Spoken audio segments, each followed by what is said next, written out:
ఇప్పుడు ప్రొనౌన్స్ గురించి చూద్దాము. ప్రొనౌన్స్ అనేది మనం తెలుసు, నౌనుకు బదులుగా ఉపయోగించే వాటిని మనము ప్రొనౌన్స్ అంటాము. నౌనుకు బదులుగా నౌను వాడే స్థానంలో నౌనుకు బదులుగా ఆ నౌను రిపీట్ చేయకుండా ఉపయోగించే వాటిని ప్రొనౌన్స్ అని అంటారు. సో చూడండి, ఈ ప్రొనౌన్స్కి మనం అపాస్ట్రఫీని ఉపయోగించకూడదు. ప్రొనౌన్స్కి అపాస్ట్రఫీని ఉపయోగించకూడదు. ఫర్ ఎగ్జాంపుల్ యువర్స్ అనుకోండి, ఇలా అపాస్ట్రఫీని మనము ఉపయోగించకూడదు. ఇలా పైన గీతగీస్తే అపాస్ట్రఫీ అంటారు. ఈ ప్రొనౌన్స్కి మనము అపాస్ట్రఫీని ఉపయోగించకూడదు. మనకు తెలుసు ఇది దేనికి బదులు వాడతాము, instead of noun. Instead of noun, నౌన్కు బదులుగా దీన్ని మనము ఉపయోగించడం జరుగుతుంది. సో ఇది ఎక్కడెక్కడ ఉపయోగిస్తామంటే మ్యాక్సిమము ప్రొనౌన్ని మనం ఏం చేస్తామంటే సబ్జెక్టు ప్లేస్లో మరియు ఆబ్జెక్టు ప్లేస్లో లేదా కాంప్లిమెంట్ ప్లేస్లో, సబ్జెక్ట్ ప్లేస్లో, ఆబ్జెక్ట్ ప్లేస్లో లేదా కాంప్లిమెంట్ ప్లేస్లలో మనము ఈ ప్రొనౌన్ని ఉపయోగించడం జరుగుతుంది. ప్లేసులు ఇంపార్టెంట్. సో గ్రామర్లో మనం ప్లేస్కి ఇంపార్టెన్స్ ఇస్తే ఈజీగా మనం స్కోర్ను చేయొచ్చు. చూడండి, ప్రొనౌన్ అనేది ప్రొనౌన్కి అపాస్ట్రఫీని ఉపయోగించకూడదు. ప్రొనౌన్ని మనం బేసిక్గా నౌనుకు బదులుగా ఆ రిపిటేషన్ని అంటే పునరావృతం చేయడానికి అవసరం లేకుండా మనము ఈ వాడతాము. సబ్జెక్టు మరియు ఈ ప్రొనౌన్ అనేది సబ్జెక్ట్ ప్లేస్లో కానీ ఆబ్జెక్ట్ ప్లేస్లో కానీ కాంప్లిమెంటరీ ప్లేస్లోనూ కానీ మనకి ప్రొనౌన్ అనేది ఉంటుంది. ఈ ప్రొనౌన్లలో పర్సనల్ ప్రొనౌన్ ఐ మాత్రమే ఎప్పుడు క్యాపిటల్ లెటర్లో ఎక్కువగా ఉంటుంది. ఇక్కడ చూడండి, ఈ ప్రొనౌన్ టేబుల్ మనకి చాలా ఇంపార్టెంట్. ఈ ప్రొనౌన్ టేబుల్ మనకి ఏం చెప్తుందంటే ఏ ప్లేస్లలో, నేను ఎప్పుడు ఇంగ్లీష్ గ్రామర్లో ఇచ్చే ఇంపార్టెన్స్ ఏంటంటే ప్లేస్కే ఇంపార్టెన్స్ ఇస్తాను. సో ఏ ప్లేస్లో ఏ ప్రొనౌన్ వాడాలి అంటే సబ్జెక్ట్ ప్లేస్లో ఎలాంటి ప్రొనౌన్లు వాడాలి, ఆబ్జెక్ట్ ప్లేస్కి వెళ్ళినప్పుడు ఎలాంటి ప్రొనౌన్లు వాడాలి, పొసెసివ్ కేసులో ఎలాంటి వాడాలి, రిఫ్లెక్సివ్ లేదా ఎంఫసైజింగ్ కేసులలో ప్లేస్లలో ఎలా వాడాలి అనేది ఈ ఒక చిన్న టేబుల్ ద్వారా మనము క్లియర్గా తెలుసుకోవచ్చు. ఈ టేబుల్ చాలా ఇంపార్టెంట్. దీన్ని మీరు క్షుణ్ణంగా బైహార్ట్ చేయాల్సిన అవసరం లేదు. క్షుణ్ణంగా పరిశీలించి అవగాహన చేసుకుంటే చాలు, మీకు ఈజీగా గుర్తుంటుంది. మీకు రేపు ఎగ్జామ్లో బిట్టు రాయడానికి ఈ ఒక జస్ట్ ఒక మైండ్ మ్యాప్ లాగా మీకు గుర్తుండిపోతుంది. చూద్దాం, మనకి పర్సన్స్ చూద్దాం. ఫస్ట్ టేబుల్లో 1 by 1 మనం డిస్కస్ చేసుకుంటే ఈ పర్సన్స్ మీరు చూసినట్లయితే ఫస్ట్ పర్సన్ అనేది మనకి 3 పర్సన్స్ ఉన్నాయి. First person, second person, third person. First person, second person, third person, ఇలా మనకి 3 పర్సన్స్ ఉన్నారు. మొదటి పర్సన్ అంటే ఫస్ట్ పర్సన్ సింగులర్గా, ఫస్ట్ పర్సన్ ప్లూరల్గా డివైడ్ చేసాం. అదేవిధంగా సెకండ్ పర్సన్ కూడా సింగులర్గా మరియు ప్లూరల్గా డివైడ్ చేయడం జరిగింది. థర్డ్ పర్సన్ కూడా సింగులర్గా మరియు ప్లూరల్గా విభజించడం జరిగింది. మీరు చూసినట్లయితే ఫస్ట్ పర్సన్ సింగులర్ అనేది I. First person singular I. For example మీకు చెప్తాను చూడండి, ఈ ఫస్ట్ పర్సన్ని మనం ఏమంటామంటే స్పీకర్ అంటామన్నాం. స్పీకర్ అంటాం. ఫస్ట్ పర్సన్ స్పీకర్ అంటాం అంటే మాట్లాడే వ్యక్తి. ఇప్పుడు నేను మాట్లాడుతున్నా ఐ, స్పీకర్. ఎవరైతే మాట్లాడతారో వాళ్ళని ఫస్ట్ పర్సన్ అంటారు. ఇలా మాట్లాడే వ్యక్తి ఒకరే ఉంటే ఐ అంటాము. ఇలా మాట్లాడే వ్యక్తి ఒకరికన్నా ఎక్కువ ఉన్నప్పుడు వి అంటారు. సో ఫస్ట్ పర్సన్ అంటే స్పీకర్. ఎవరైతే మాట్లాడతారో వాళ్ళని ఫస్ట్ పర్సన్ అంటాము. అలా మాట్లాడే వ్యక్తి ఒకరైతే సింగులర్గా, ఒకరికన్నా ఎక్కువ ఉన్నప్పుడు ప్లూరల్గా అంటాము. సో ఇలా సింగులర్, ప్లూరల్ మనగా ఫస్ట్ పర్సన్లు ఉన్నాయి. ఇంకా మనం సెకండ్ పర్సన్ దగ్గరకు వచ్చినప్పుడు మీరు గమనించవచ్చు, సెకండ్ పర్సన్ లిజనర్ అంటే వినే వ్యక్తి. ఫస్ట్ పర్సన్ చెప్పిన మాటలను వినే వ్యక్తిని లిజనర్ అంటారు. ఫస్ట్ పర్సన్ స్పీకర్ అయితే ఆ వినే వ్యక్తి సెకండ్ పర్సన్ లిజనర్ అంటాము. లిజనర్ అంటాం. చూడండి, ఈ లిజనర్ సెకండ్ పర్సన్ని సింగులర్గా మరియు ప్లూరల్గా మనము విభజించడం జరిగింది. ఈ సెకండ్ పర్సన్ సింగులర్ను యు అని, అంటే నీవు, ఒక వ్యక్తి గురించి చెప్పేటప్పుడు నీవు అని చెప్పచ్చు. ఒక క్లాస్ మొత్తంలో ఉన్న స్టూడెంట్స్ అందరి గురించి చెప్పాలన్నప్పుడు యు, మీరు అని మనం అక్కడ మీరు కూడా యునే ఉపయోగిస్తాము. సో సెకండ్ పర్సన్ అంటే లిజనర్స్ సింగులర్ అయినా యుగా ఉపయోగిస్తాము, ప్లూరల్ అయినా యుగానే ఉపయోగిస్తాము. ఇక థర్డ్ పర్సన్, ఈ థర్డ్ పర్సను సింగులర్. చూడండి, ఫస్ట్ పర్సను స్పీకర్ అయితే, ఫస్ట్ పర్సన్ ఎవరు చెప్పాను? స్పీకర్, మాట్లాడే వ్యక్తి అయితే, ఈ సెకండ్ పర్సను లిజనర్, వినే వ్యక్తి అని చెప్పాను. ఇప్పుడు ఇక్కడ థర్డ్ పర్సన్కి వద్దాం. ఈ థర్డ్ పర్సన్ అనే వ్యక్తి ఎవరంటే, చూడండి, ఎవరి గురించి అయితే మనం మాట్లాడుతామో, ఈ ఫస్ట్ పర్సన్ ఎవరి గురించి అయితే మాట్లాడతాడో, ఈ సెకండ్ పర్సన్ ఎవరి గురించి అయితే వింటాడో, వాళ్ళే third person. Whom we are speaking about, whom we are speaking about అంటే గురించి, ఎవరి గురించి అయితే మనం మాట్లాడతామో ఆ వ్యక్తిని మనము థర్డ్ పర్సన్ అంటాము. మళ్ళీ చెప్తా వినండి, ఫస్ట్ పర్సన్ను స్పీకర్ అని అంటాము, సెకండ్ పర్సన్ను లిజనర్ అని అంటాము. ఎవరి గురించి అయితే మనం మాట్లాడతామో ఆ వ్యక్తిని థర్డ్ పర్సన్ అని అంటాము. మీరు ఇక్కడ చూసినట్లయితే ఈ third person singular, third person మనకి మనం ఫస్ట్ పర్సన్ మాట్లాడే ఎవరి గురించి అయితే మాట్లాడతాడో ఆ వ్యక్తి సింగులర్. సింగులర్ అయితే హీ కానీ షీ కానీ ఇట్గా కానీ ఉండొచ్చు ఒక వ్యక్తి గురించి మాట్లాడినప్పుడు. అదే ఒకరికన్నా ఎక్కువ వ్యక్తుల గురించి మనం మాట్లాడితే దే అనేది మనము ఉపయోగిస్తాము.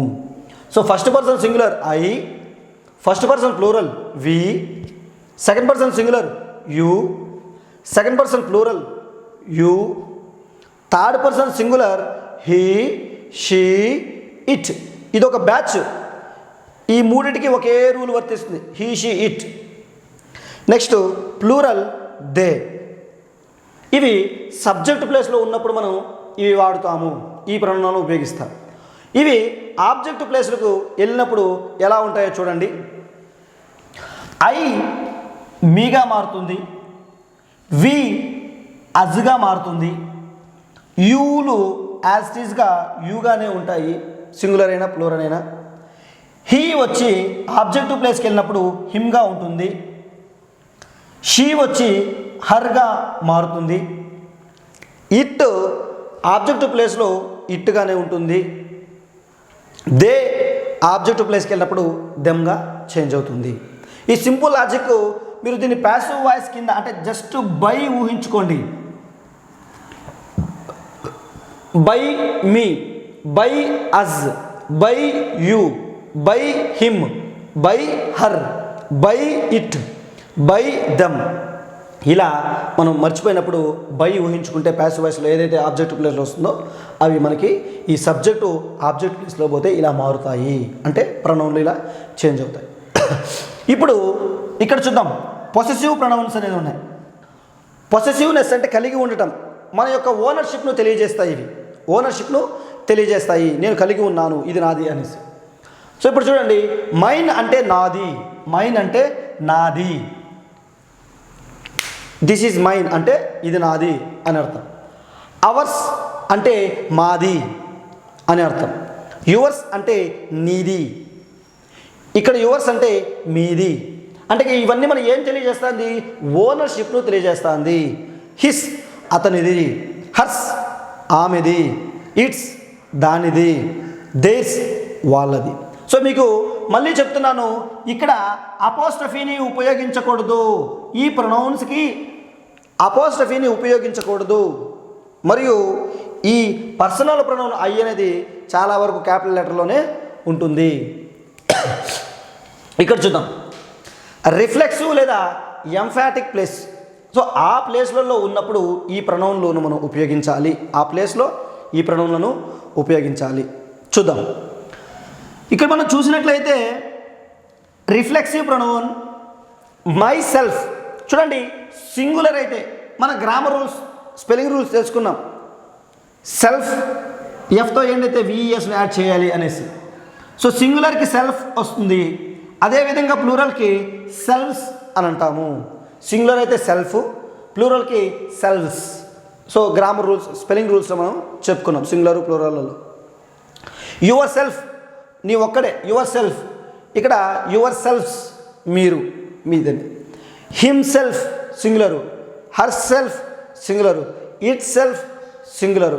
అదే ప్లూరల్ అయితే దెమ్ సెల్వ్స్ అయింది. సో ఇవి రిఫ్లెక్స్ లేదా ఎంఫాటిక్ ప్రొనౌన్లలో వాటి ప్లేసులలో మనం ఉపయోగించాల్సిన ప్రొనౌన్స్.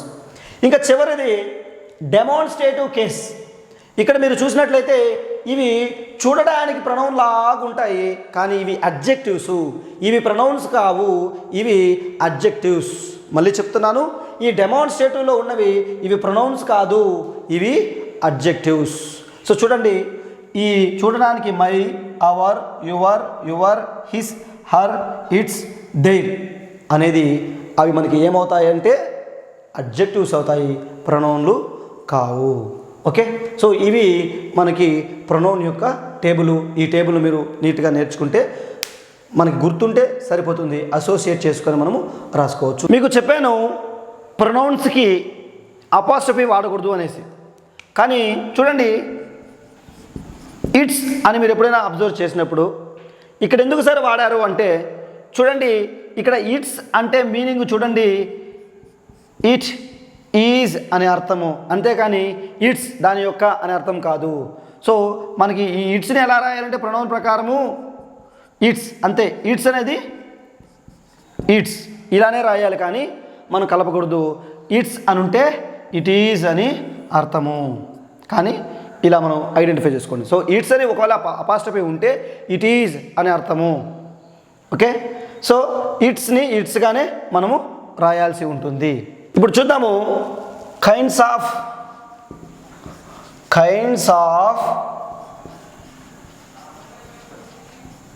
ప్రొనౌన్స్.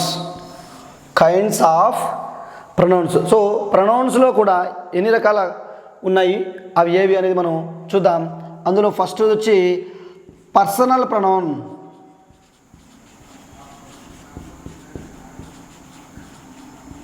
Personal pronouns. రెండు పొసెసివ్ ప్రొనౌన్స్. మూడు రిలేటివ్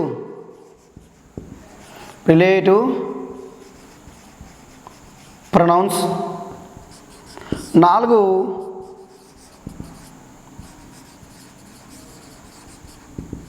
ఇంట్రాగేటివ్ ప్రొనౌన్స్. ఐదు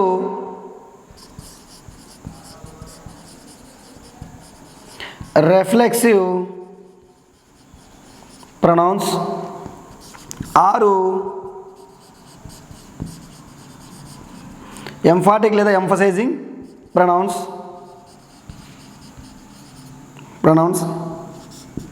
ఏడు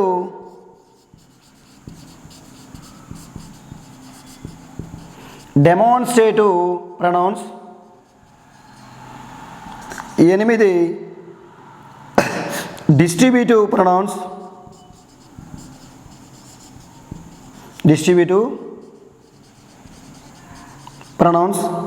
తొమ్మిది indefinite pronoun.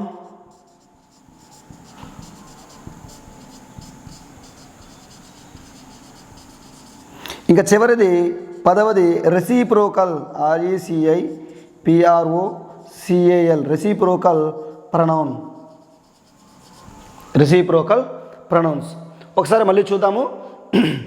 Personal pronouns, possessive pronouns, relative pronouns, interrogative pronouns, reflexive pronouns, emphatic pronouns, demonstrative pronouns, distributive pronouns, indefinite pronouns, చివరిగా రెసిప్రోకల్ ప్రొనౌన్స్. సో ఇలా మనకు 10 types of pronouns అనేది మనకి ఉన్నాయి.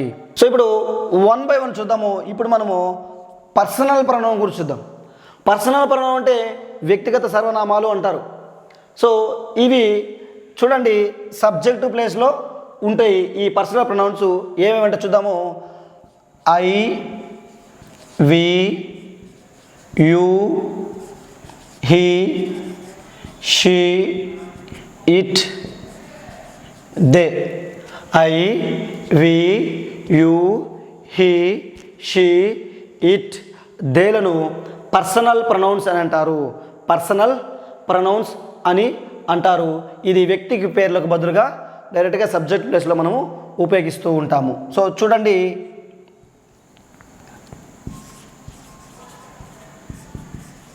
Saritha is my cousin.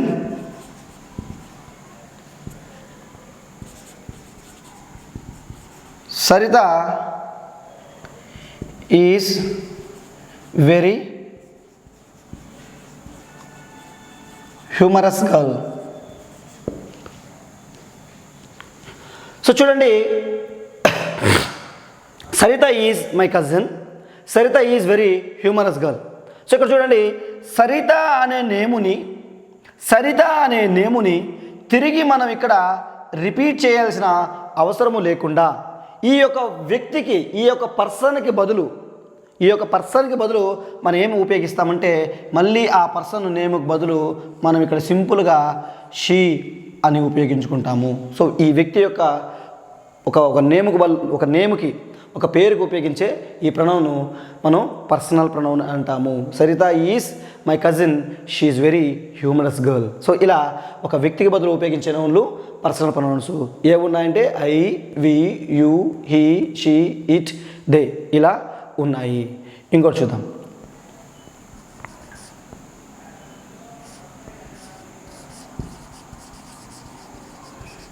Madhav and Mohan are best friends.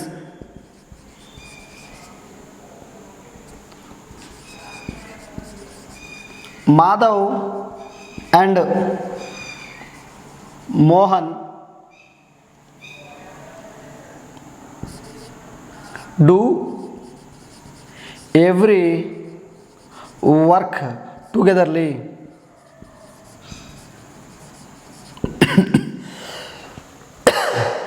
See, ఇక్కడ మీరు చూసినట్లయితే Madhav and Mohan are best friends. Madhav and Mohan do every work togetherly. So ఇప్పుడు దీనికి క్వశ్చన్ ఎలా ఇవ్వచ్చు? Use personal pronoun by replacing nouns. So ఇప్పుడు ఇలా ఇచ్చారనుకోండి, మనము పర్సనల్ ప్రొనౌన్ని ఉపయోగించాలనుకున్నాం. 2 సార్లు రిపీటెడ్గా నేమ్స్ వచ్చాయి, అలా 2వ సార్లు మనం ఉపయోగించాల్సిన అవసరం లేదు. ఇప్పుడు మనము ఎక్కడ మనం రీప్లేస్ చేయాలంటే ఫస్ట్ టైము పేర్లు మనం రీప్లేస్ చేయకూడదు. ఎందుకంటే ఫస్ట్ టైం మనం నేమ్స్ ఉపయోగించాలి, 2వసారి మనకి వాటిని మనం రీప్లేస్ చేయాలి. ఓకేనా? సో ఏది ఉపయోగించో చూద్దాము. A, we, b, us, c, they, d, you. So ఇక్కడ ఇచ్చిన ఆప్షన్లలో ఈ ప్లూరల్ పర్సనల్ ప్రొనౌన్ని మనం రీప్లేస్ చేయడానికి సూటబుల్ ఏది చూడండి. I, we, you, he, she, it, they. వీటిలో మనకి ఈ ఎగ్జాంపుల్లో మాధవ్ అండ్ మోహన్ ప్లూరల్ కాబట్టి మనం సింపుల్గా చూసుకుంటే ఇక్కడ వి కూడా ప్లూరలే, కానీ ఇది సెట్ కాదు. ఎందుకంటే వి అంటే మేము, మన స్పీకర్ కదా, కానీ ఇక్కడ చెప్పేది వాళ్ళ థర్డ్ పర్సన్. సో కాబట్టి ఇక్కడ మనకి దే అనేది ఉపయోగపడుతుంది, దే అనేది సూటబుల్ అవుతుంది. సో ఈ మాధవ్ అండ్ మోహన్ బదులు మనం ఇక్కడ దేని ఉపయోగించవచ్చు. Madhav and Mohan are best friends, they do every work togetherly. So వాళ్ళు ఎప్పుడు కలిసి ఒక పని చేస్తూ ఉంటారు. సో ఇలా మనకి ఈ పర్సనల్ ప్రొనౌన్ని మనం రీప్లేస్ చేసుకుంటూ వెళ్ళచ్చు. We are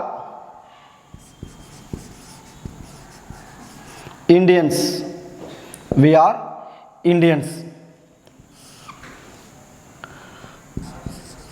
the underlined word is dash.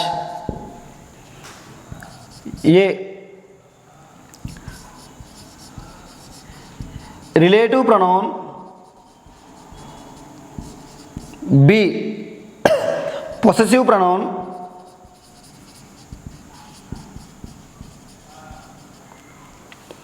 C reflexive pronoun,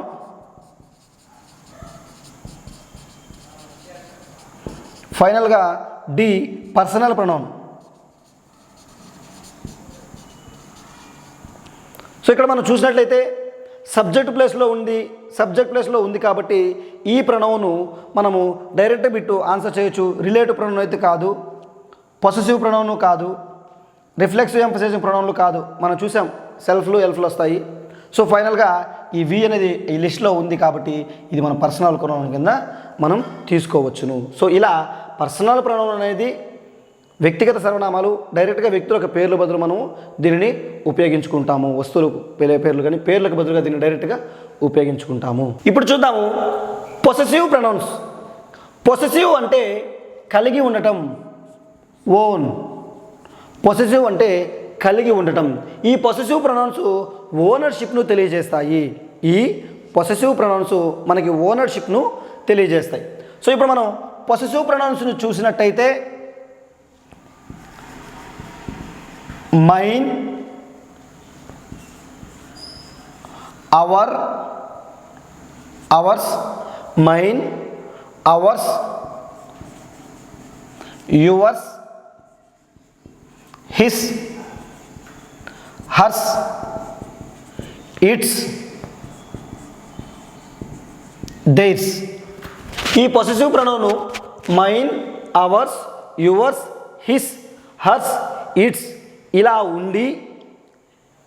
ఉండి ఇవి ఇండివిజువల్గా ఉంటాయి, ఒంటరిగా ఉంటాయి, సింగిల్గా ఉంటాయి.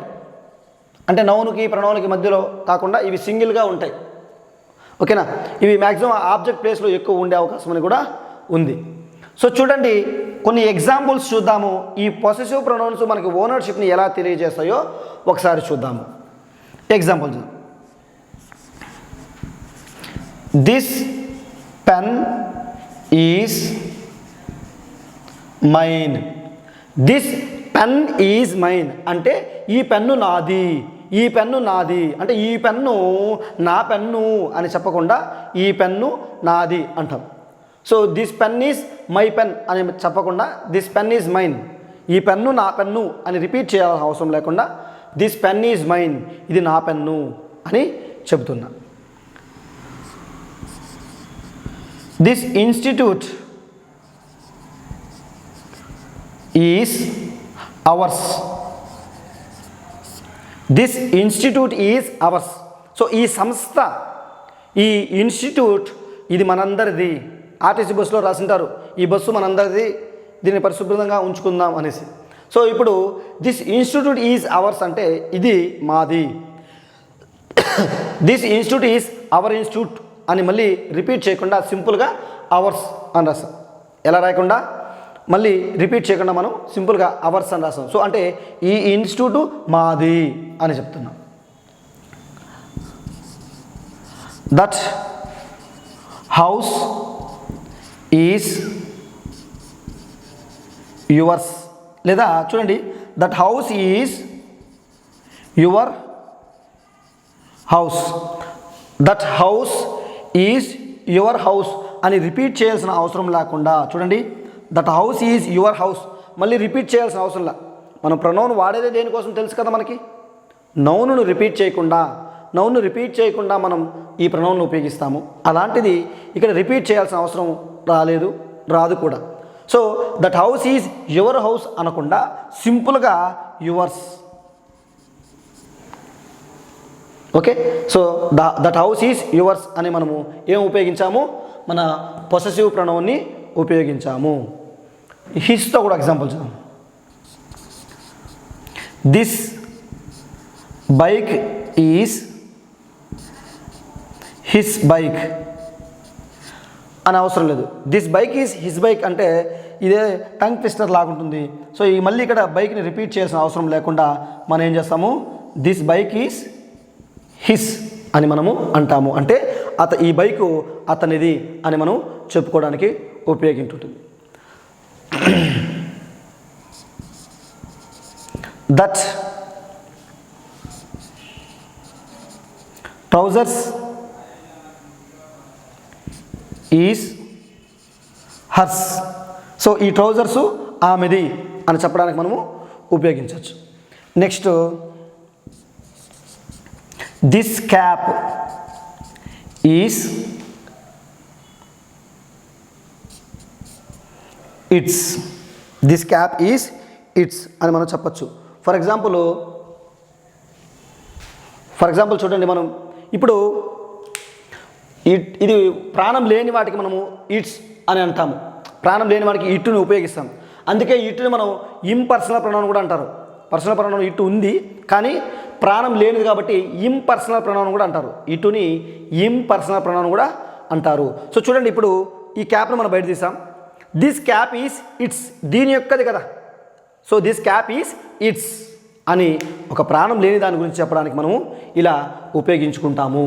సో మనము ఈ పర్సనల్ ప్రొనౌన్, పొసెసివ్ ప్రొనౌన్ అంటే మన యొక్క పొసెసివ్నెస్ని, కైండ్నెస్ని, మన ఓనర్షిప్ను ఇది తెలియజేస్తుంది. ఇక్కడ చూడండి, they said that they are the owners of the house. వాళ్ళు చెప్పారు ఆ హౌస్కి మేము ఓనర్స్ అనేసి. ఇప్పుడు మనం ఈ పొసెసివ్ ప్రొనౌన్స్ ఉపయోగించి వాళ్ళ యొక్క ఓనర్షిప్ని మనం తెలియజేయాలంటే మనం ఏ పొసెసివ్ ప్రొనౌన్ని ఉపయోగించాలి? మైన్, అవర్స్,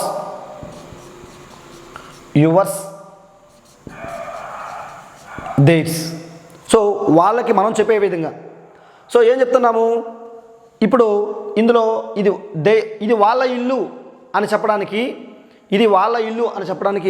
మనం ఏం చేస్తాం, దిస్ హౌస్ ఈజ్ దెయిర్స్ అనేది మనం ఉపయోగించుకుంటాము. సో ఓనర్షిప్ని ఇది వాళ్ళకి ఇండికేట్ చేస్తుంది. సో ఇది అవర్స్ అంటే మనది అని చెప్పడానికి, యువర్స్ అంటే నీది అని చెప్పడానికి, వాళ్ళది అని చెప్పాలంటే మనము దెయిర్స్ అనే పొసెసివ్ ప్రొనౌన్ మనము తీసుకోవాల్సి ఉంటుంది. సో ఇలా పొసెసివ్ ప్రొనౌన్స్ ఓనర్షిప్ను తెలియజేస్తాయి. Next relative pronounce. Relative pronounce చూడండి, ఇది ఒక కంజంక్షన్ చేసే పని చేస్తుంది.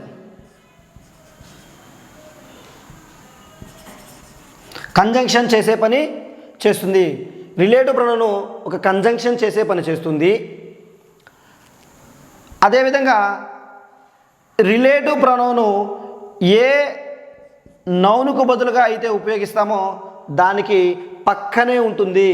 సో చూడండి, ఏ నౌనుకు బదులుగా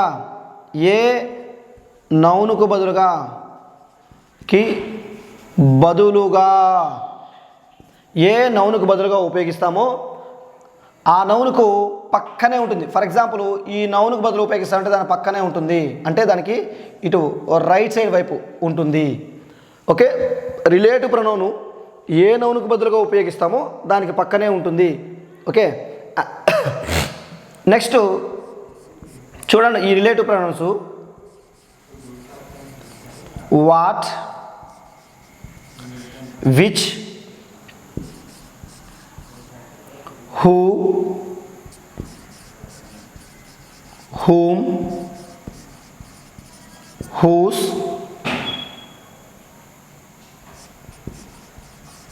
that. What, which, who, whom, whose, that, but, as. So total 8. ఈ 8 వచ్చి మనం రిలేటివ్ ప్రొనౌన్స్ కింద తీసుకుంటాము. సో మీరు 10th క్లాస్ టెక్స్ట్ బుక్లో ఫస్ట్ యూనిట్లోనే ఉంది. ఓకే, యాటిట్యూడ్ ఈజ్ ఆల్టిట్యూడ్ అనే లెసన్లో ఫస్ట్ యూనిట్లోనే ఈ రిలేటివ్ ప్రొనౌన్స్ మనకి వస్తాయి. సో మీరు చూసినట్లయితే ఈ 8 what, which, who, whom, whose, that, but, as అనేవి ఒక కంజంక్షన్ చేసే పని చేస్తాయి. ఇవి 2 సెంటెన్స్లను కానీ 2 క్లాసులను కానీ ఫ్రేజులు కానీ మనం ఇదేం చేస్తుందంటే కలుపుతుంది. సో ఎలా కలుపుతుందో ఒకసారి చూద్దాము.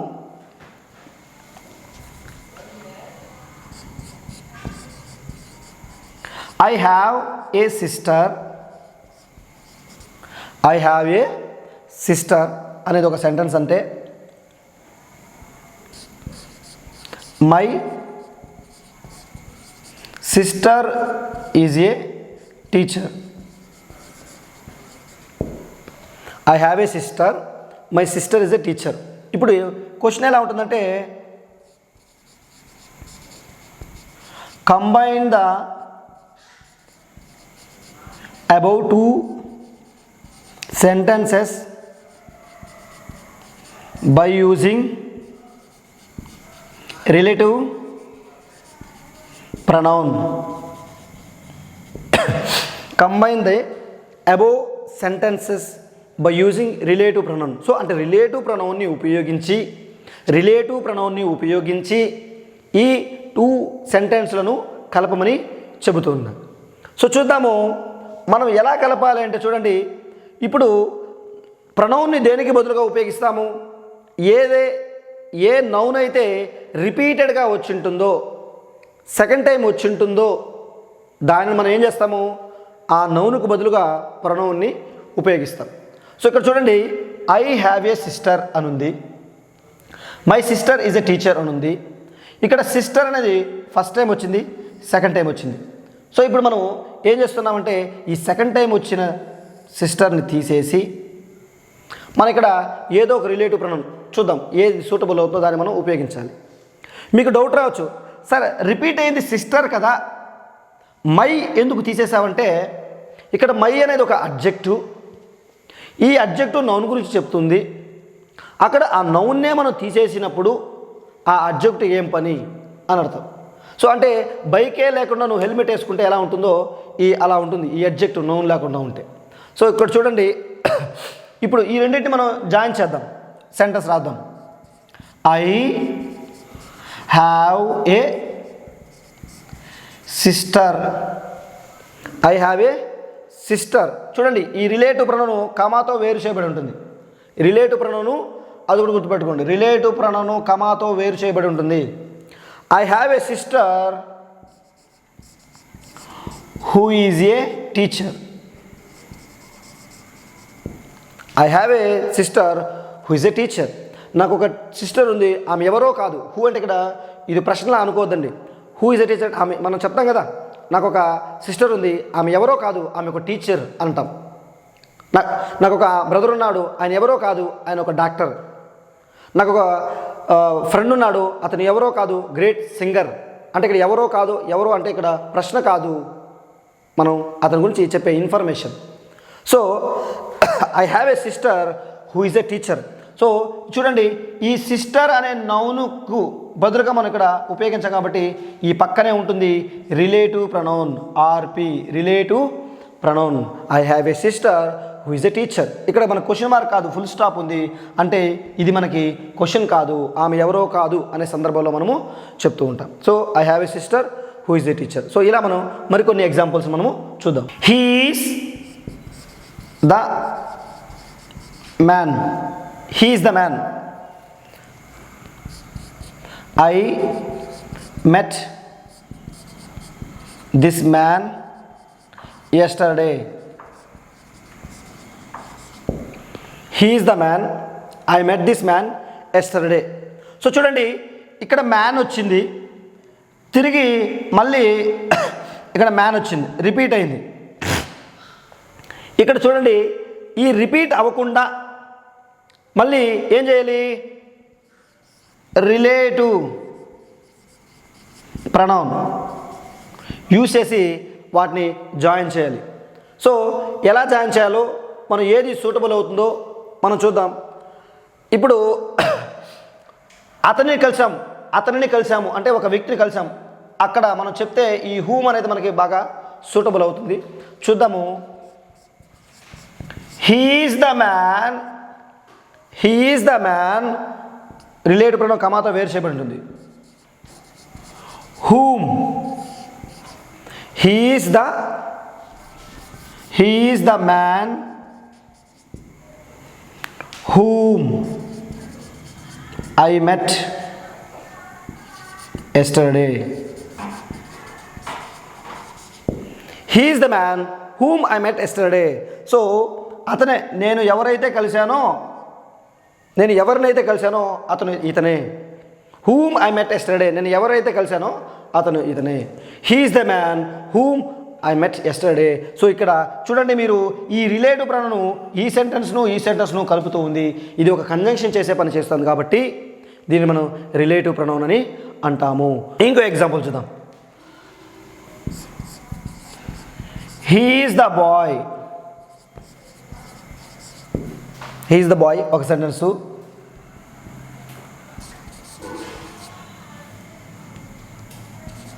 That boy's purse was stolen.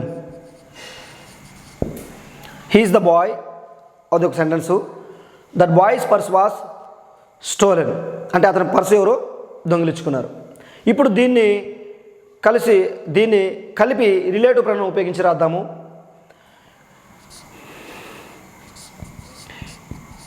He is the bye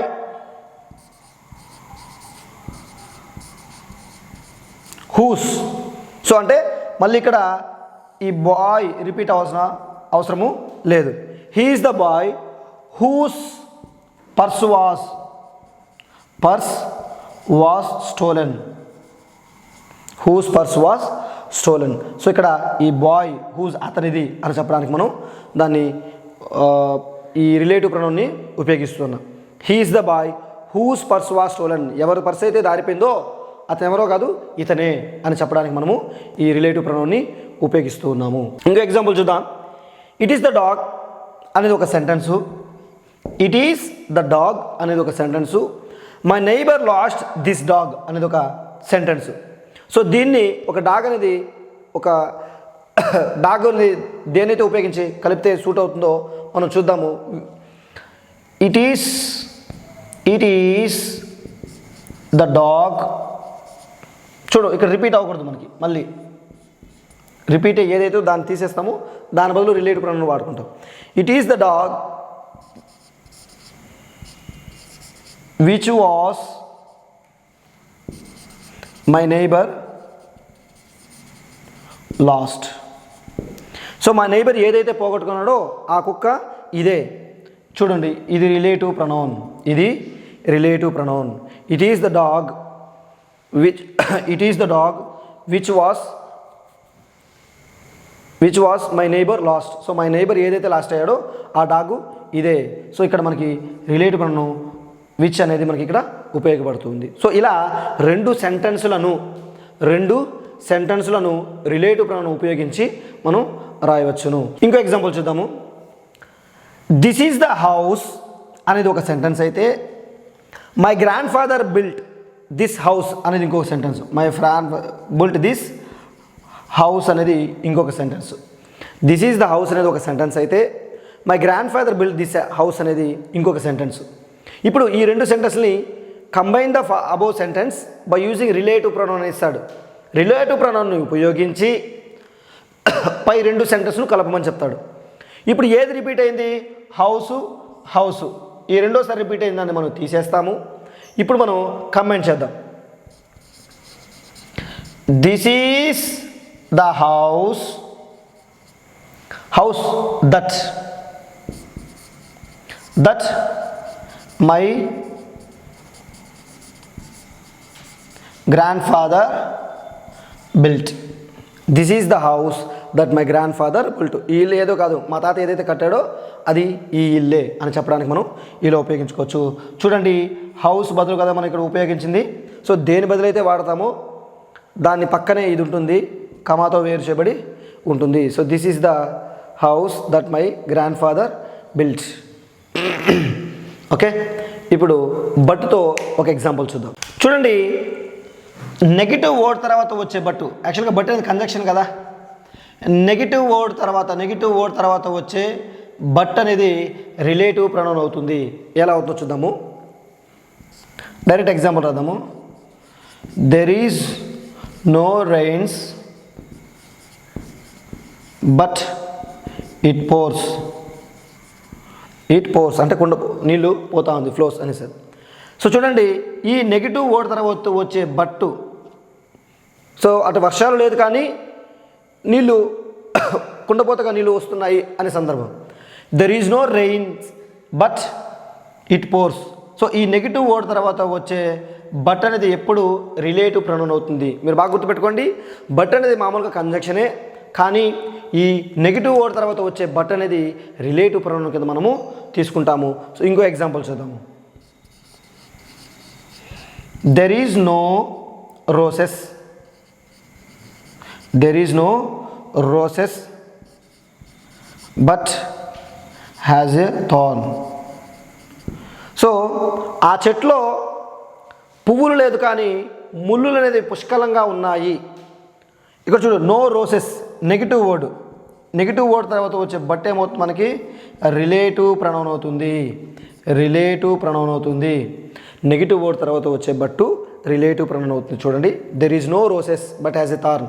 అక్కడ ఏం లేదు, పూలైతే లేదు కానీ ముళ్ళు పుష్కలంగా ఉన్నాయి. అంటే నెగిటివ్ వర్డ్ తర్వాత వచ్చే బట్టు మనకి రిలేటివ్ ప్రొనౌన్ అవుతుంది. Very very important point. Next యాజ్తో చూద్దాం. ఇక్కడ మనం చూసినట్లయితే చూడండి, సచ్ ఈజ్ యాజ్ అనేది సచ్ తర్వాత అయినా కానీ, వేరొక యాజ్ తర్వాత అయినా కానీ, ది సేమ్ తర్వాత కానీ ఉపయోగించినప్పుడు అలాంటి యాజ్ అనేది రిలేటివ్ ప్రొనౌన్ అవుతుంది.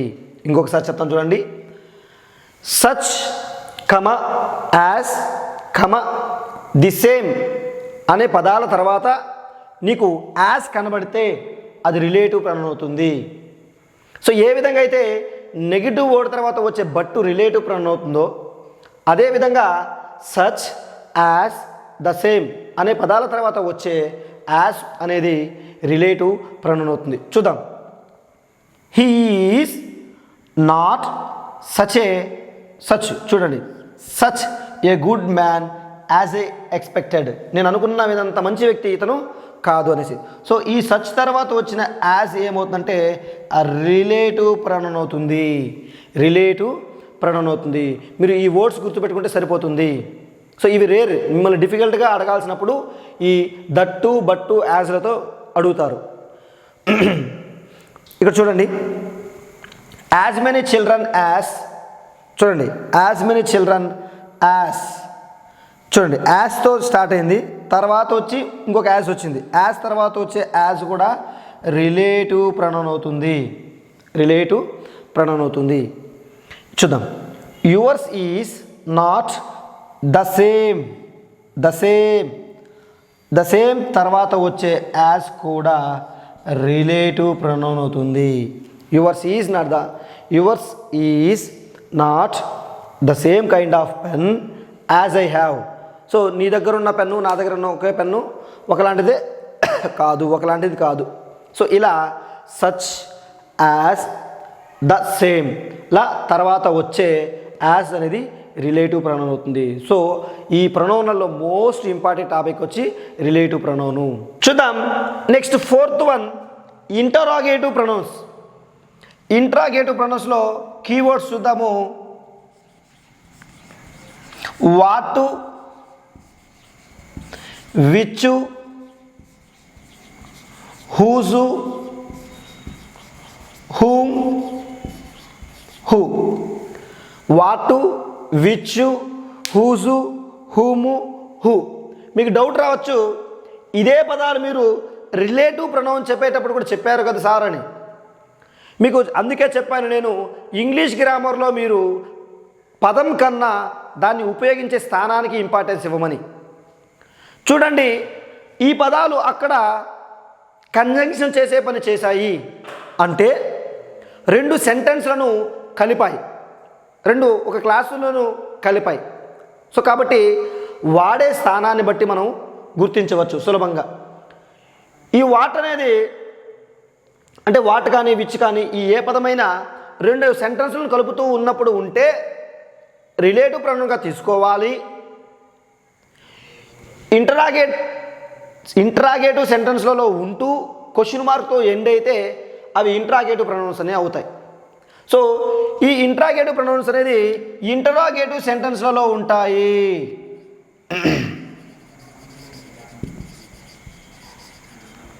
ఈ ఇంట్రాగేటివ్ ప్రొనౌన్స్ ఇంట్రాగేటివ్ సెంటెన్స్లలో ఉంటాయి. సో అవి ఎలా ఉంటాయో చూద్దాం.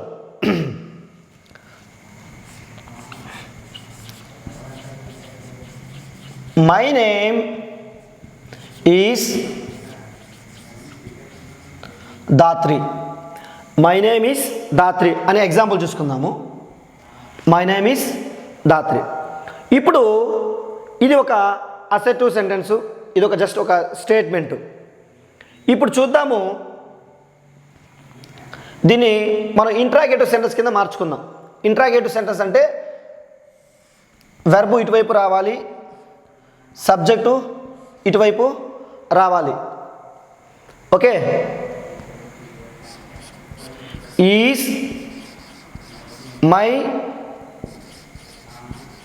Name Dhatri. Is my name Dhatri. So చూడండి, మై నేమ్ ఈజ్ దాత్రి అనేది అసెర్టివ్ సెంటెన్సు. నేను ఏం చెప్పానంటే ఇంటరాగేటివ్ ప్రొనౌన్స్ ఇంట్రాగేటివ్ సెంటెన్స్లో ఉంటాయి అని మీకు చెప్పాను. Interrogative sentence interrogative pronouns interrogative సెంటెన్స్లో ఉంటాయి అని చెప్పాను. సో అసెర్టివ్ సెంటెన్స్ తీసుకున్నాను. ఇప్పుడు దీన్ని ఇంట్రాగేటివ్ సెంటెన్స్లోకి మార్చితే ఈజ్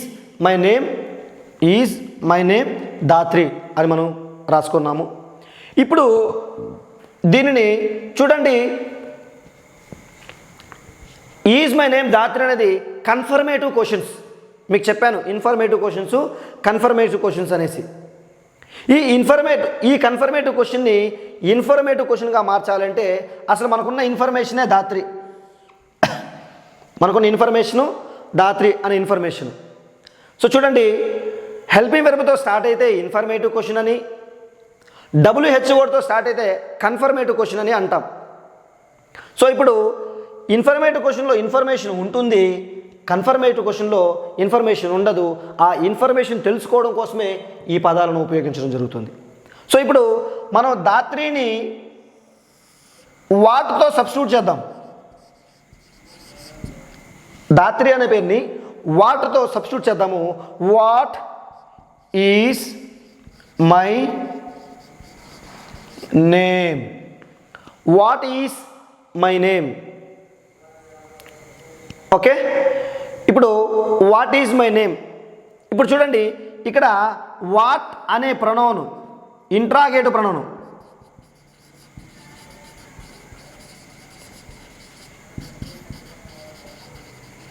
ఇది ఇంట్రాగేటివ్ ప్రొనౌన్.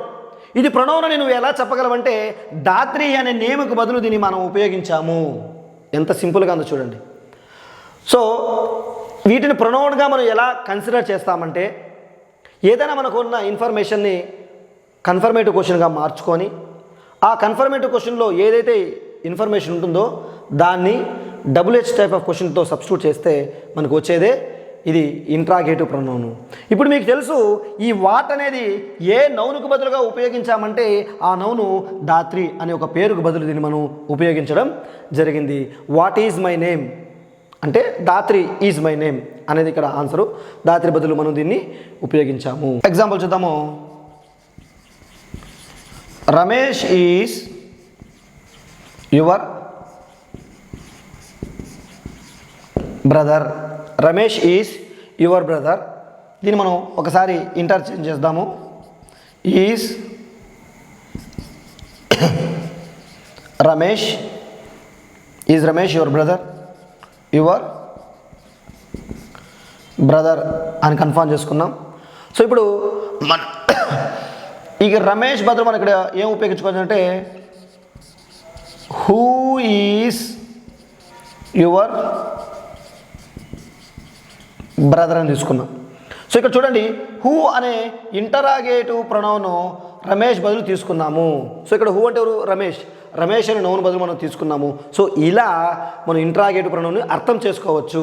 కానీ వాటు, విచ్చు, హూజు, హూము, హూ అనేవి ఇంటరాగేటివ్ ప్రొనౌన్స్. ఇవి మనం ఇంటరాగేటివ్ సెంటెన్స్లో ఉంటాయి. ఇవి వచ్చినప్పుడు మనం డైరెక్ట్గా ఇంటరాగేటివ్ సెంటెన్స్ అని అనుకోవచ్చు. ఎలా అనుకోవచ్చు అని చెప్పడానికి నేను ఈ ఎగ్జాంపుల్స్ మీకు చెప్పాను. Whom do you punish?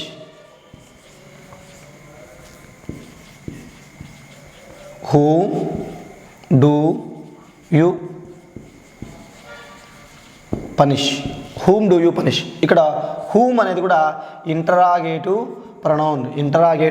Pronoun. So what, which, whose, whom అనేవి ఇంటరాగేటివ్ ప్రొనౌన్స్. వాటిని ఈ విధంగా మనం ఫైండ్ అవుట్ చేయొచ్చు. Next reflexive pronoun. చూడండి, ఈ రిఫ్లెక్సివ్ మరియు ఎంఫాటిక్ ప్రొనౌన్స్ చూడడానికి ఒక విధంగానే ఉంటాయి. చూద్దాం ఎలా ఉంటుందో. రిఫ్లెక్సివ్ ప్రొనౌన్ అంటే చూడండి, తానే అని చెప్పడానికి, తాను ఒక పని ఎవరు చేశారో రిఫ్లెక్ట్ చేస్తుంది కాబట్టి దీనిని రిఫ్లెక్సివ్ ప్రొనౌన్ అంటారు. ఒక పని ఎవరు చేశారో ఇది రిఫ్లెక్సివ్ ప్రొనౌన్ రిఫ్లెక్ట్ చేస్తుంది కాబట్టి దీనిని రిఫ్లెక్సివ్ ప్రొనౌన్ అంటారు. ఇది ఏ నౌన్కు బదులుగా వాడతామో దానికి కొద్దిగా దూరంగా ఉంటుంది, ఆ సబ్జెక్టుకు కొద్దిగా దూరంగా ఉంటుంది. ఎందుకంటే ఇవి రెండు మనకి కన్ఫ్యూజన్ అవుతూ ఉంటాము. అలా కన్ఫ్యూజన్ కాకుండా దీన్ని మనం ఉపయోగించవచ్చు. For example, my mother prepared this biryani herself. My mother prepared this biryani herself అంటే ఆమె ప్రిపేర్ చేసింది బిర్యానీ అనేసి. సో ఇప్పుడు చూడండి, మై మదర్కి చాలా దూరంగా ఉంది ఆమె, హర్సెల్ఫ్. ఇది రిఫ్లెక్సివ్ ప్రొనౌన్. సో ఈ హర్సెల్ఫ్, మై సెల్ఫ్ అనేది వాళ్ళు చేశారు అంటే ఒక పని ఎవరు చేశారో ఇది సాధారణంగా చెబుతుంది. అండ్ సీత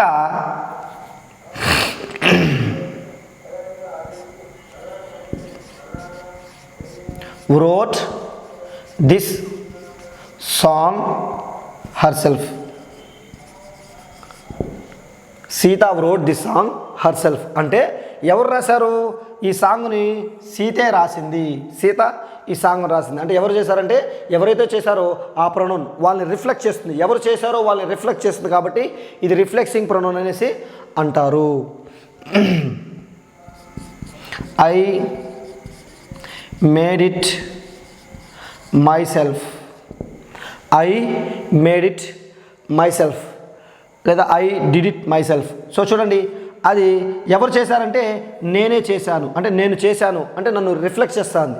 సో ఈ రిఫ్లెక్సివ్ ప్రొనౌన్ ఒక పని ఎవరు చేశారో వాళ్ళని రిఫ్లెక్ట్ చేస్తుంది.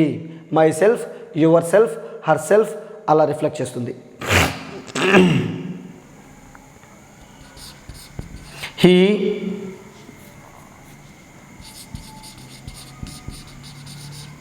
constructed this house himself. So he constructed this house himself అంటే ఈ ఇల్లును అతను కట్టాడు. అంటే ఈ ఇల్లును ఎవరు కట్టాడంటే హిమ్సెల్ఫ్. ఇక్కడ హిమ్సెల్ఫ్ అంటే ఎవరు? హీ. ఓకేనా? ఎవరు కట్టారంటే హీ, లేదా మీరు నేమ్ కూడా రాసుకోవచ్చు, సురేష్. సో ఇలా ఒక పని ఎవరు చేశారో రిఫ్లెక్ట్ చేసేదాన్ని, రిఫ్లెక్ట్ తెలుసు కదా మీకు, అలా ఒక పని ఎవరు చేశారో తెలియజేసేదాన్ని ఈ రిఫ్లెక్సివ్ ప్రొనౌన్ అనేసి అంటారు. ఇక్కడ చూసినట్లయితే మనము emphatic pronoun, relative pronoun, reflexive pronoun ఏదైతే ఉందో, ఏది myself, ourselves, yourselves, ఇలాంటి పదాలే ఈ ఎంఫాటిక్ ప్రొనౌన్లో కూడా వస్తాయి. ఎంఫాటిక్ ప్రొనౌన్లో కూడా ఏమొస్తాయి? Myself, yourself, ourselves, yourselves, himself, ఇలాంటి పదాలే వస్తాయి. కాకపోతే ఇక్కడ అక్కడ ప్లేసే ఇంపార్టెంట్. నేను చెప్పాను, రిఫ్లెక్సివ్ ప్రొనౌన్లో ఒక పని ఎవరు చేశారో రిఫ్లెక్ట్ చేస్తుంది. ఈ ఎంఫాటిక్ ప్రొనౌన్లో లేదా ఎంఫసైజింగ్ ప్రొనౌన్లో ఒక పని ఎవరు చేశారో ఎంఫసైజ్ చేస్తుంది. ఎంఫసైజ్ అంటే నొక్కి చెప్పడం, వాదించి చెప్పడం, గట్టిగా చెప్పడము. ఓకే, అలా ఎంఫసైజ్ చేసి చెబుతుంది కాబట్టి దీన్ని ఎంఫాటిక్ ప్రొనౌన్స్ అంటారు. ఇవి ఏ ప్రొనౌన్కు బదులుగా అయితే అంటే ఏ నౌన్కు బదులుగా అయితే ఉపయోగిస్తామో లేదా ఏ ప్రొనౌన్కి బదులుగా అయితే ఉపయోగిస్తామో దాని పక్కనే ఉంటుంది. For example, my mother her self prepared this biryani. My mother herself prepared the biryani అంటే మా మదరే చేసింది అంటే నొక్కి చెప్పడం, వాదించి చెప్పడం. మా మదర్ బిర్యానీ చేసింది, ఓకే. మై మదరే బిర్యానీ చేసింది అంటే ఇక్కడ ఏం చేస్తున్నాం, ఎంఫసైజ్ చేసి చెప్తున్నాం, నొక్కి చెబుతున్నాం, హైలైట్ చేసి చెబుతున్నాం. అలాంటిదే ఈ emphasising pronoun. Raju himself wrote this story. Raju himself wrote this story అంటే ఎవరు ఈ స్టోరీ రాశారంటే రాజునే రాశాడు. ఈ స్టోరీని ఎవరు రాశారు, రాజునే రాశాడు. అంటే రాజు రాశాడు అని మనం ఎంఫసైజ్ చేసి చెబుతున్నాం. కాబట్టి దీనిని ఎంఫసైజింగ్ ప్రొనౌన్స్ అని అంటారు. Next, the dog itself fell into the ditch.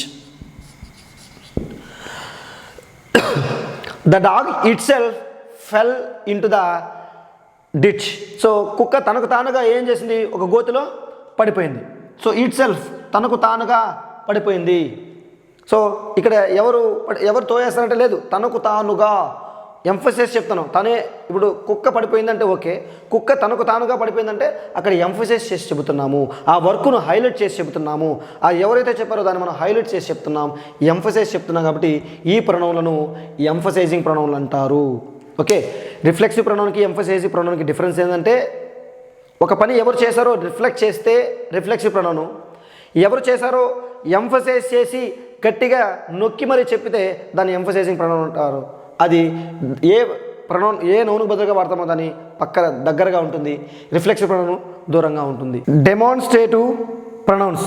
Next, demonstrative pronouns. So demonstrate అంటే ప్రదర్శించడానికి సంబంధించింది. ఈ డెమాన్స్ట్రేటివ్ ప్రొనౌన్స్ ఏవేవంటే చూడండి, this, that, these, dose. This, that, these, dose. So such, this, that, these, dose, such లను మనం demonstrative pronoun అని అంటాము. So చూడండి, కొన్ని ఎగ్జాంపుల్స్ చూద్దాము. దిస్ హౌస్ లేదా this is my house. This is my house. So ఇక్కడ దిస్ అనేది మనం ఒక హౌస్ని మనం చూపించి దిస్ ఈజ్ మై హౌస్ అన్నాం. ఆల్రెడీ మనం this house is my house అని చెప్పకుండా దిస్ ఈజ్ మై హౌస్ అని చెప్పాం. అంటే ఒక హౌస్ని మనం ఇక్కడ సబ్స్టిట్యూట్, ఒక హౌస్ అయిన నౌన్ బదులు మనం దీన్ని ఇక్కడ సబ్స్టిట్యూట్ చేసాము. ఇది ఏమవుతుందంటే డెమాన్స్ట్రేటివ్ ప్రొనౌన్. ఏమవుతుంది, డెమాన్స్ట్రేటివ్ ప్రొనౌన్ అనేది అవుతుంది. That is her bike. That is her bike. So అక్కడ చూపించి ఆ ఒక బైక్ను మనం చూపించి దట్ ఈస్ హర్ బైక్ అన్నాం. అంటే ఆ బైక్ను that bike is her bike అని చెప్పకుండా సింపుల్గా దట్ ఈస్ హర్ బైక్ అన్నాం. సో ఈ సబ్జెక్ట్ ప్లేస్లో ఉంది, ఇది ప్రొనౌన్ అవుతుంది. అది కూడా ఏం ప్రొనౌన్ అంటే డెమాన్స్ట్రేటివ్ ప్రొనౌన్ అవుతుంది. This, that, these. ఇంకో ఎగ్జాంపుల్ చూద్దాం. These are my achievements. These are my achievements. So ఇక్కడ దీస్ అంటే కొన్ని అచీవ్మెంట్స్, కొన్ని సర్టిఫికెట్స్ కానీ కొన్ని మెడల్స్ కానీ వీటిని చూపించి ఈ మెడల్స్, సర్టిఫికెట్స్ ఇవన్నీ నా అచీవ్మెంట్స్ అని చెప్పకుండా సింపుల్గా దీస్ ఆర్ మై అచీవ్మెంట్స్ అని చెప్పాం. అంటే వాటిని చూపించి మనం ఈ ప్రొనౌన్ ఉపయోగిస్తున్నాము, దీస్ ఆర్ మై అచీవ్మెంట్స్ అని. ఇది కూడా డెమాన్స్ట్రేటివ్ ప్రొనౌన్ అనేది అవుతుంది.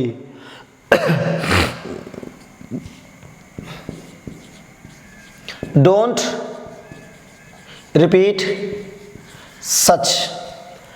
డోంట్ రిపీట్ సచ్ అంటే అలాంటివి నువ్వు రిపీట్ చేయొద్దు. డోంట్ రిపీట్ సచ్ అంటే అలాంటివి నువ్వు రిపీట్ చేయొద్దు. అంటే ఇది కూడా ఏమవుతుంది, డెమాన్స్ట్రేటివ్ ప్రొనౌన్ అవుతుంది.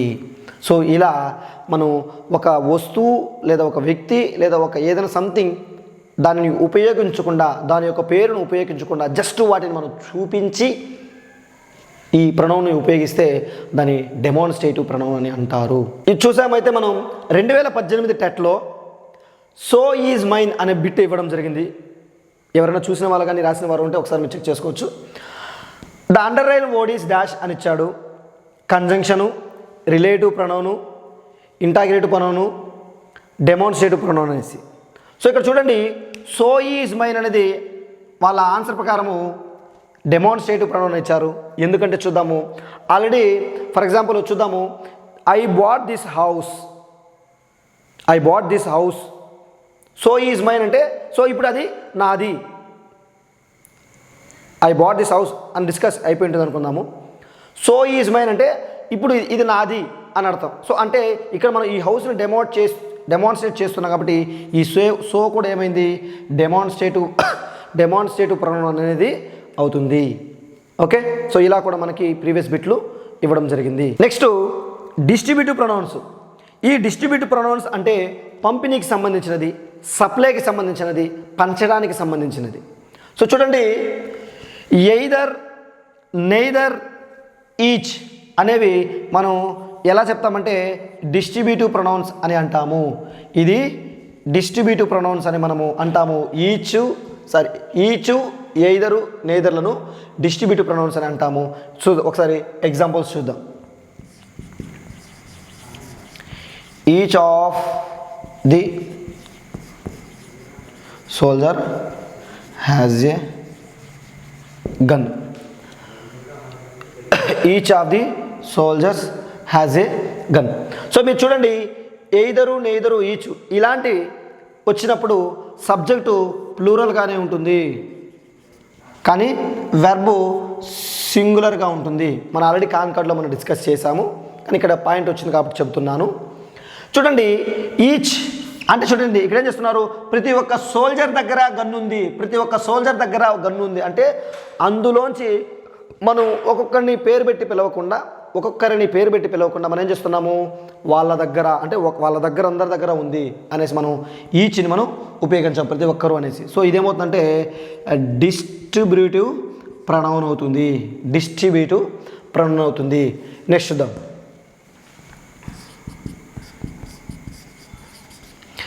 Either of the boys is good. Either of the boys is good. ఇక్కడ మీరు చూసినట్లయితే చూడండి, ఎయిదర్ ఆఫ్ అంటే ఎయిదర్ అంటే వాళ్ళలో ఎవరో ఒక బాయ్, ఇప్పుడు రాము అండ్ రమేష్ కానీ ఇలా పేర్లు చెప్పకుండా వాళ్ళు మనం ఏం చేస్తున్నాము, ఎయిదర్ ఆఫ్ బాయ్స్. సో చూడండి ఇక్కడ మళ్ళీ ప్లూరల్ వచ్చింది, అంటే వీటి తర్వాత ప్లూరల్ ఉండాలి. Either of the boys is good.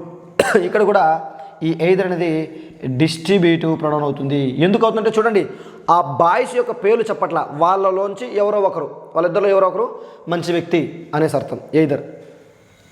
Next neither చూద్దాం. Neither of the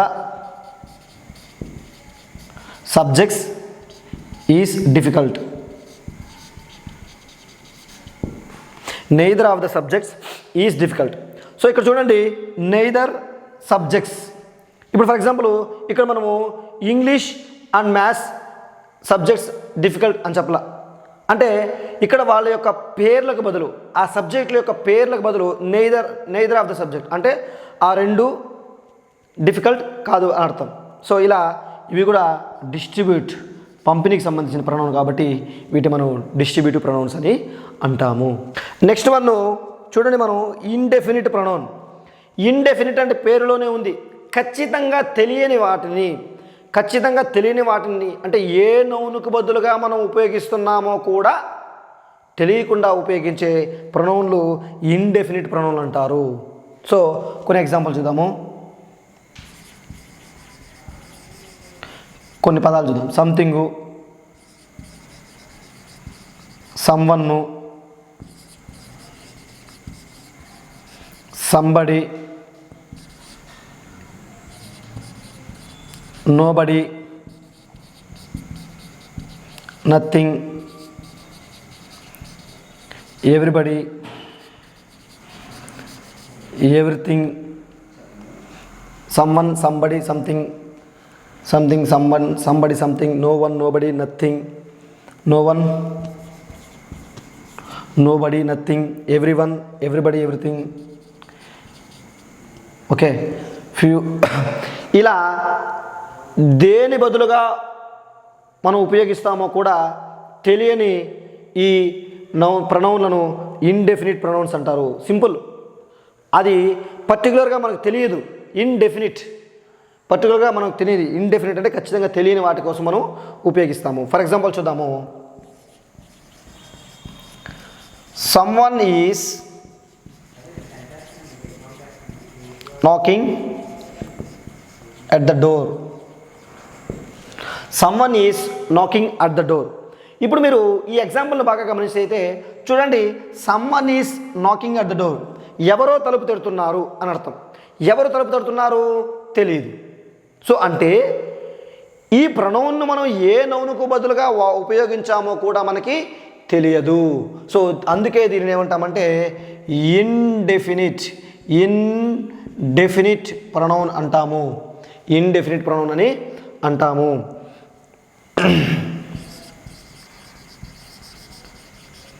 something is wrong. Something is wrong అంటే ఏదో తప్పు జరిగింది అనేసి అంటాం. సో అంటే ఈ సంథింగ్ అనేది కూడా ఏం తప్పు జరిగిందో మనకు తెలియదు. అంటే ఆ తెలియని వాటికి ఉపయోగించే ఇది కాబట్టి ఈ సంథింగ్ను మనం ఏమంటాము ఇండెఫినిట్ ప్రొనౌన్. సో మళ్ళీ చెప్తున్నాను, ఈ ఇండెఫినిట్ ప్రొనౌన్లను మనం ఏ నౌనుగా బదులుగా ఉపయోగిస్తామో కూడా తెలియదు. అలాంటి ఉపయోగించే ప్రొనౌన్లనే ఇండెఫినిట్ ప్రొనౌన్ అని అంటారు. నెక్స్ట్ చివరిది రెసిప్రోకల్ ప్రొనౌన్. రెసిప్రోకల్ ప్రొనౌన్ చూడండి, ఈ రెసిప్రోకల్ ప్రొనౌన్ అంటే పరస్పరం అని అర్థం. రెసిప్రోకల్ అంటే పరస్పరం, రెసిప్రోకల్ రెస్పెక్ట్ అంటే పరస్పర మర్యాదలు అంటారు. సో చూడండి, ఈ రెసిప్రోకల్ ప్రొనౌన్స్ అంటే one another, each other. One another అంటే ఈచ్ అదర్ అన్న ఒకరికి ఒకరు అనే సందర్భంలో మనం దీనిని ఉపయోగించుకుంటాము. రెసిప్రోకల్ ప్రొనౌన్స్ అంటే పరస్పరంకి సంబంధించినది. ఈ వన్ అనదరు, ఈచ్ అదర్ అనేది కీవర్డ్స్ ఆఫ్ రెసిప్రోకల్ ప్రొనౌన్స్. ఒకసారి మనం ఎగ్జాంపుల్ చూద్దాం. The couple must understand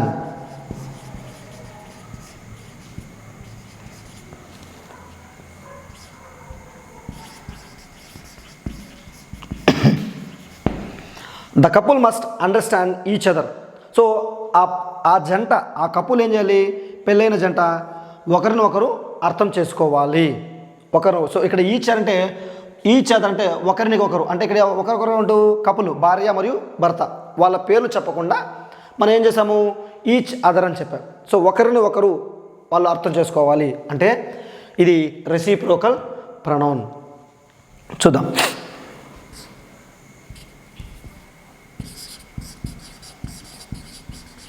students usually help one another. Students usually help one another. Students ఏం చేస్తారు, ఒకరికి ఒకరు, one another. Reciprocal pronoun, reciprocal pronoun. Students ఏం చేస్తారు, ఒకరికి ఒకరు హెల్ప్ చేసుకుంటారు. అంటే ఇక్కడ మనం వాళ్ళ పేర్లు ఉపయోగించలేదు, ఏం చేస్తాము ఒకరికి ఒకరు అని మనం పరస్పర సన్నివేశాన్ని మనం ఇక్కడ చెప్తున్నాం కాబట్టి దీనిని రెసిప్రోకల్ ప్రొనౌన్స్ అని అంటారు. సో ఇవి ప్రొనౌన్స్, వాటి యొక్క ఎగ్జాంపుల్స్, కంప్లీట్ ఇన్ఫర్మేషన్ ఇవ్వడం జరిగింది. మీరు క్లియర్గా అర్థం చేస్తూ చదివితే ఎగ్జామ్లో మంచి మార్కులు తీసుకురావచ్చు. సో చూడండి, order of pronouns. Last time టెట్లో చాలా వరకు ఇందులోంచి బిట్లు అడగడం జరిగింది. Order of pronouns. సో ప్రొనౌన్లు ఒక సెంటెన్స్లో ఒకటి కన్నా ఎక్కువ ప్రొనౌన్స్లు ఉన్నప్పుడు, ఒకటి కన్నా ఎక్కువ ప్రొనౌన్లు ఉన్నప్పుడు ఏ ఆర్డర్లో అవి ఉండాలి అనేది ఒకసారి మనం ఇక్కడ చూద్దాము. ఒక సెంటెన్స్లో ఫస్ట్ పర్సను మరియు సెకండ్ పర్సను ఉంటే ఆ స్టేట్మెంట్ పాజిటివ్ అయితే మొదట సెకండ్ పర్సన్ ఉండాలి, తరువాత ఫస్ట్ పర్సన్ మనము ఉపయోగించాలి. ఎందుకంటే చూడండి, మనకి కరెక్టసీ బాగా తెలుసు. మర్యాదపూర్వకంగా ఎవరైనా మనకు ఏం చేస్తాము, ఎదుటి వారికి ఇంపార్టెన్స్ ఇచ్చిన తర్వాత మనం తీసుకుంటాం మర్యాదపూర్వకంగా. అదేవిధంగా సెకండ్ పర్సన్కి మనం మర్యాద ఇచ్చి తర్వాత మనం స్థానాన్ని పొందుకుంటాం. ఒకవేళ నెగిటివ్ అనుకోండి, మంచి పనిని మనం వాళ్ళని ముందు పెట్టాలా. అదే చెడు పని అయితే, ఒక మంచి ఫ్రెండ్ అయితే మనం ఏం చేస్తాం, చెడు పనికి మనం ముందుంటాం. అంటే మనం ముందుంటా అంటే చేసేదానికి కాదు, ఆ ఫలితాన్ని పొందేదానికి. తర్వాత వాళ్ళు మనం ఉంటారు, వాళ్ళకి మనం ఇవ్వాలి. సో మంచి పనులు అంటే మంచి పనికి ఫలితం పొందితే ఎదుటివారికి అవకాశం ఇవ్వాలి. ఒకవేళ చెడు పని పొరపాటున జరిగినప్పుడు దానికి మనం ఫలితం పొందేటప్పుడు మొదట మనం ఉండి తర్వాత వేరే వాళ్ళకి అవకాశం ఇవ్వాలి. సో ఇలా మనం పాజిటివ్ అయితే సెకండ్ పర్సను తర్వాత ఫస్ట్ పర్సను, నెగిటివ్ అయితే ఫస్ట్ పర్సను తర్వాత సెకండ్ పర్సన్ మనం ఉపయోగిస్తాం. ఒకవేళ ఒక సెంటెన్స్లో ఫస్ట్ పర్సను థర్డ్ పర్సను ఉంటే ఆ స్టేట్మెంట్ పాజిటివ్ అయితే, ఆ పని మంచిది అయితే మనం ఏం చేస్తామంటే ఫస్ట్ థర్డ్ పర్సన్ తర్వాత ఫస్ట్ పర్సన్ తీసుకుంటాము. ఒకవేళ నెగిటివ్ అయిందనుకోండి, ఫస్ట్ పర్సను తర్వాత థర్డ్ పర్సన్ మనం తీసుకుంటాము. ఇక్కడ చూద్దాం, ఒక సెంటెన్స్లో ఫస్ట్ పర్సన్ లేదు, కేవలం సెకండ్ పర్సను థర్డ్ పర్సన్ మాత్రమే ఉన్నారు. ఆ స్టేట్మెంట్ పాజిటివ్ అయితే ఫస్ట్ సెకండ్ పర్సన్కే ఇంపార్టెన్స్ ఇస్తాం, తర్వాత థర్డ్ పర్సన్ తీసుకుంటాము. ఒకవేళ నెగిటివ్ అయిందనుకోండి, ఫస్ట్ ఏం చేస్తాము, థర్డ్ పర్సన్కి అవకాశం ఇచ్చి తర్వాత మనము సెకండ్ పర్సన్ని తీసుకుంటాము. ఇప్పుడు ఒక సెంటెన్స్లో first person, second person, third person ముగ్గురు ఉన్నారు అనుకోండి, ఆ స్టేట్మెంట్ పాజిటివ్ అయితే ఫస్ట్ ఎప్పుడు మర్యాద సెకండ్ పర్సన్కి ఇస్తాము, తర్వాత థర్డ్ పర్సను, చివరిగా ఫస్ట్ పర్సన్ ఉంటుంది. ఒకవేళ అది నెగిటివ్ స్టేట్మెంట్ కానీ నెగిటివ్ అర్థాన్ని కానీ ఇచ్చేట్టుగా ఉంటే మనం ఏం చేయాలంటే ఫస్ట్ పర్సను, సెకండ్ పర్సను, చివర థర్డ్ పర్సను ఉంచుకుంటాం. సో ఇలా మనం నీట్గా ఈ ప్రొనౌన్స్ యొక్క ఆర్డర్ని మనం ఫాలో అయితే ఆన్సర్లు ఈజీగా సులభంగా చేయొచ్చు. ఇప్పుడు ఒక ఎగ్జాంపుల్ చూద్దాం. సో 2018 డిఎస్సికే ఇచ్చారు, టీఆర్టీకి. ఎగ్జాంపుల్ చూద్దాము. క్వశ్చన్ నెంబర్ కూడా 73. Both I and Hari don't like horror films. Both I and Hari don't like horror films. So ఇప్పుడు చూడండి, ఈ స్టేట్మెంటు ఒక పాజిటివ్ స్టేట్మెంటు. హర్రర్ సినిమాలు నేను చూడను అంటే ఒక మంచి వ్యక్తే, ప్లెజెంట్ మీనింగ్, ఆహ్లాదకరమైన వాతావరణం ఉన్నట్టు అనుకోవాలి.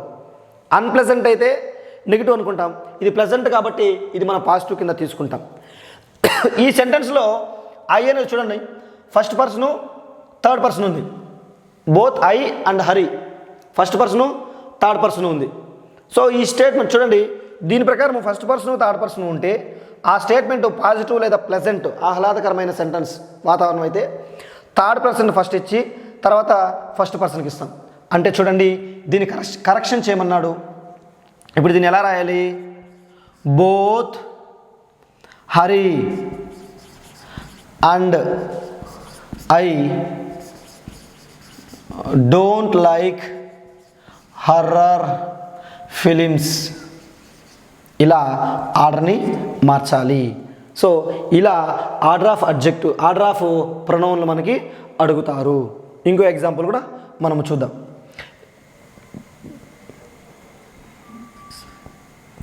ఐ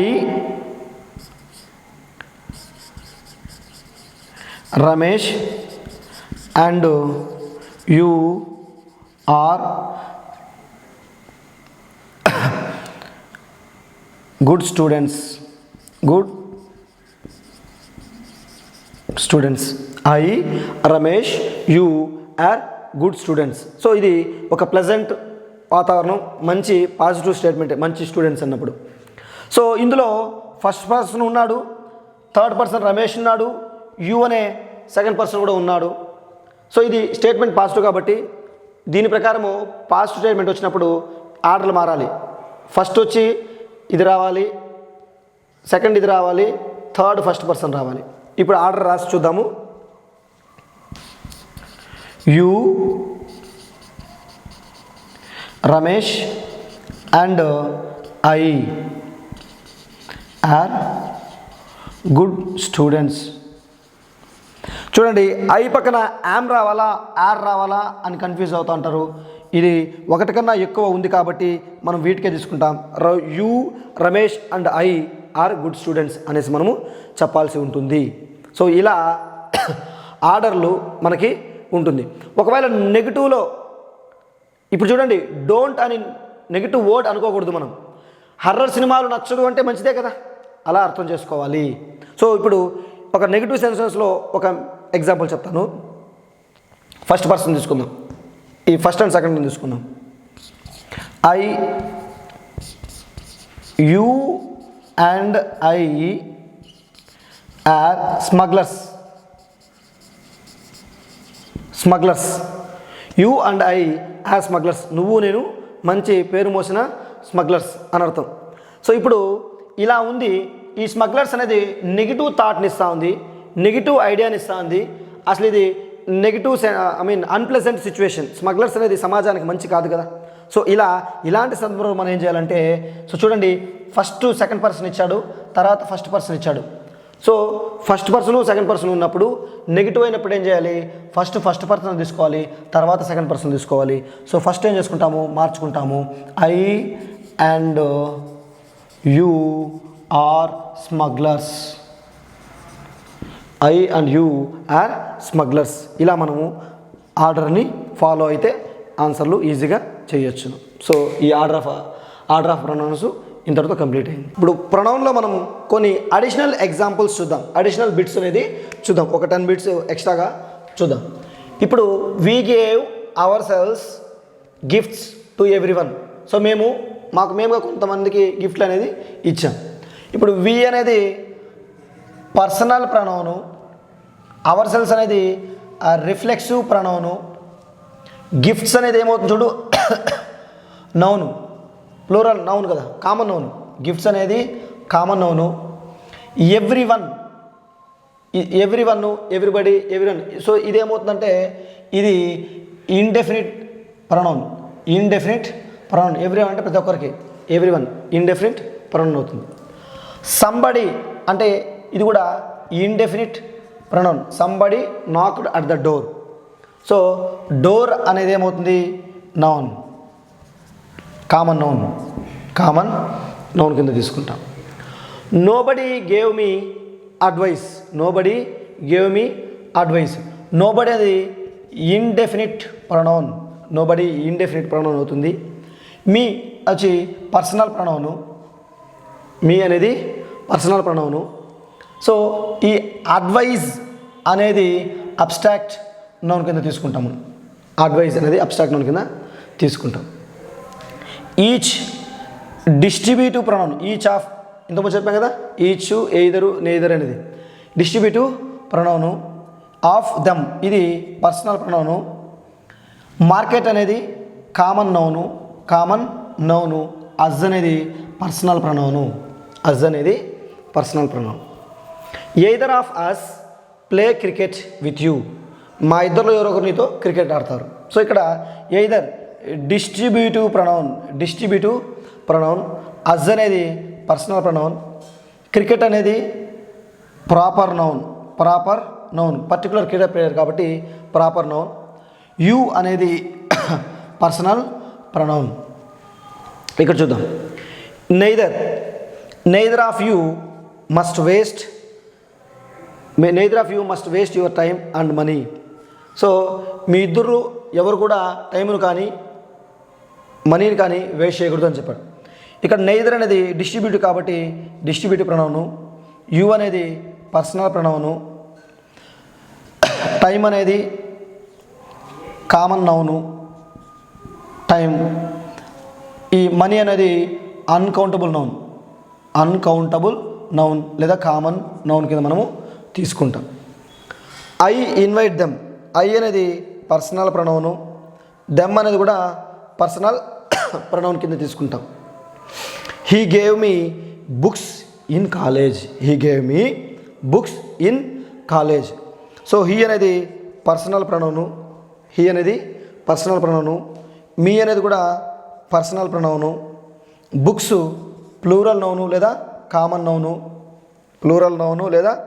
నౌను, కాలేజ్ కూడా కామన్ నౌన్ కింద మనము తీసుకుంటాం. అంటే ఒక బిట్లో పార్ట్స్ ఆఫ్ స్పీచ్ సంబంధించిన మనం కంప్లీట్ అయిన ప్రతి ఒక్క దాన్ని మనం పార్ట్స్ ఆఫ్ స్పీచ్ని ఐడెంటిఫై చేయాల్సి ఉంటుంది. We waited for her husband, we అంటే పర్సనల్ ప్రణవను, హస్బెండ్ అనేది ఏమవుతుంది కామన్ నౌన్ లేదా కామన్ జెండర్ కూడా వస్తుంది. హస్బెండ్ అనేది మ్యాస్కులిన్ జెండర్ కింద వస్తుంది హస్బెండ్. వైఫ్ అనేది ఫెమినిన్ జెండరు, హస్బెండ్ అనేది మ్యాస్కులిన్ జెండర్ కింద మనకి వస్తుంది. What can I do for you, నీకోసం నేను ఏం చేయగలను. సో ఏం చేయగలను, for example I can do anything for you. So అంటే ఇది ఇంట్రాగేటివ్ ప్రొనౌన్ అవుతుంది, ఇంట్రాగేటివ్ ప్రొనౌన్ అవుతుంది. ఐ అనేది పర్సనల్ ప్రొనౌన్ అవుతుంది, యూ అనేది కూడా పర్సనల్ ప్రొనౌన్ అవుతుంది. సో ఇలా మీరు టెక్స్ట్ బుక్లో కానీ ఎక్కడైనా అనేకమైన ఎగ్జాంపుల్స్ మీరు తీసుకొని అందులో ఏదైతే మీరు ఐడెంటిఫై చేసినప్పుడు వాటిని మనం ఏం చేస్తాం, అండర్లైన్ చేసి అది దేని కింద వస్తుంది అని మనం ప్రాక్టీస్ చేసుకుంటూ వెళ్తే పార్ట్స్ ఆఫ్ స్పీచ్ పైన కంప్లీట్ అవగాహన అనేది మనకి వస్తుంది.